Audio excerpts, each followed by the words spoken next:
بسم اللہ الرحمن الرحیم۔ درود ابراہیمی یہ وہ پاکیزہ اور بابرکت درود پاک ہے کہ جو حضرت ابراہیم علیہ السلام کے خاندان کی دین کی خدمت کی وجہ سے امت محمدیہ صلی اللہ علیہ وسلم کو یہ تحفہ دیا گیا۔ نبی کریم علیہ السلام نے حضرت ابراہیم علیہ السلام کی ذات پر اور ان کی آل پر درود و سلام پڑھا۔ نبی رحمت صلی اللہ علیہ وسلم جب معراج پاک پر گئے تو حضرت ابراہیم علیہ السلام نے حضور کی بارگاہ میں عرض کیا کہ آپ میری طرف سے اپنی امت کو سلام کہیے گا۔ سبحان اللہ۔ جب حضور نبی کریم علیہ السلام کو حضرت ابراہیم نے امت کو سلام کہنے کا کہا تو نبی کریم علیہ السلام نے بھی سلام کا بدلہ اس انداز سے دیا کہ حضور نے حضرت ابراہیم علیہ السلام اور ان کی آل پر سلام کہا۔ اب قیامت تک ہر مومن، ہر مسلمان جب بھی نماز کو ادا کرے گا نماز میں پڑھے گا اللہم صلی علی محمد وعلی آل محمد کما صلیت علی ابراہیم وعلی آل ابراہیم انک حمید مجید، اللہم بارک علی محمد وعلی آل محمد کما بارکت علی ابراہیم وعلی آل ابراہیم انک حمید مجید۔ یعنی حضرت ابراہیم علیہ السلام کی ذات اور ان کی آل پر سلام ہوگا، اور اسی طرح میرے آقا کائنات صلی اللہ علیہ وسلم کی ذات اور حضور کی آل پر سلام ہوگا۔ یہ وہ درود پاک ہے کہ یہ تمام درود پاک کے جتنے بھی صیغے ہیں ان میں تمام سے افضل اور اعلیٰ ہے۔ کیوں کہ یہ زبان مصطفیٰ صلی اللہ علیہ وسلم سے ادا ہوا، اور آپ جانتے ہیں کہ حضور کی زبان تو وہ زبان ہے کہ قرآن فرماتا ہے وَمَا يَنْطِقُ عَنِ الْهَوَىٰ إِنْ هُوَ إِلَّا وَحْيٌ يُوحَىٰ۔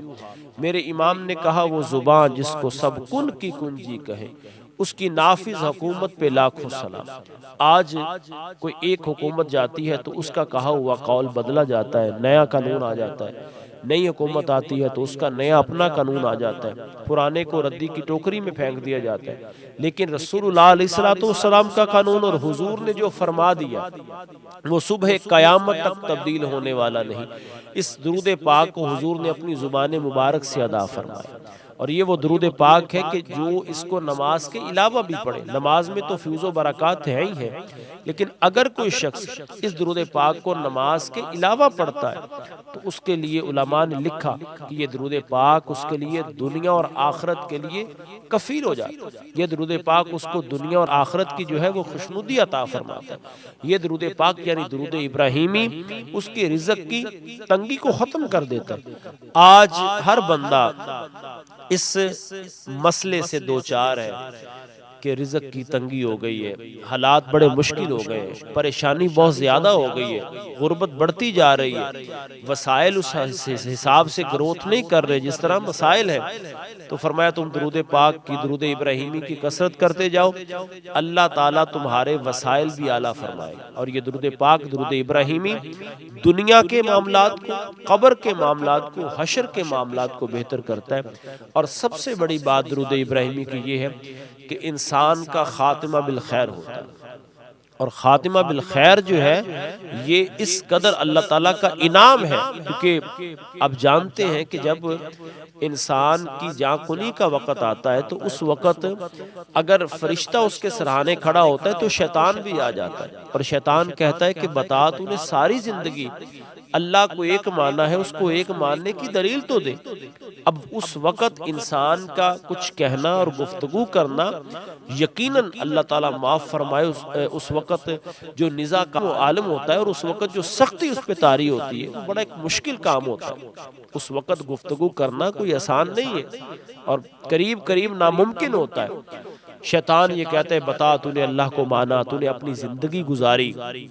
بتا اس کو ایک ماننے کی دلیل دے۔ اسی لیے تو حضور نے فرمایا کہ میت کے یعنی مرنے والے کے قریب جو ہے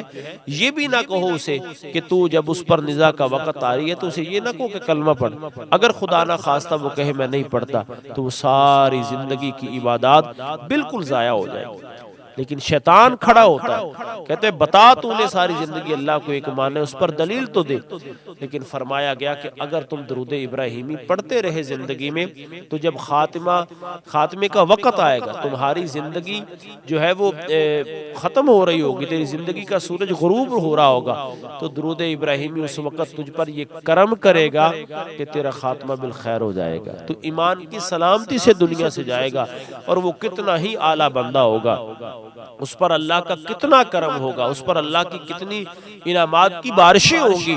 کہ گو کہ بندہ دنیا میں گناہگار تھا، سیاہکار تھا، اعمال اس میں سستی تھی، نمازوں میں سستی تھی، لیکن وہ کتنا کامیاب اور کامران رہا کہ وہ اس کا خاتمہ بالخیر ہو گیا۔ گو کہ بندہ دنیا کے اندر غریب تھا، لوگ اس کو کمزور اور کمتر سمجھتے تھے، اور گو کہ دنیا کے اندر لوگ اس کے کپڑوں کو، پھٹے پرانے کپڑوں کو، لباس کو دیکھ کے سمجھتے تھے کہ یہ ہمارے سٹیٹس کا بندہ نہیں ہے، لیکن اگر اس کا خاتمہ بالخیر ہوا، وہ ایمان کی سلامتی سے دنیا سے گیا، آپ مجھے بتائیں کہ وہ بندہ دنیا میں کامیاب اور کامران لوٹا اپنے رب کی طرف کے نہ لوٹا؟ یہ کس سے ہوگا؟ فرمایا درود ابراہیمی کی کثرت کرنے سے اللہ تعالیٰ تمہارا خاتمہ بالخیر عطا فرمائے گا۔ اور ایمان ایک ایسا خزانہ ہے کہ جب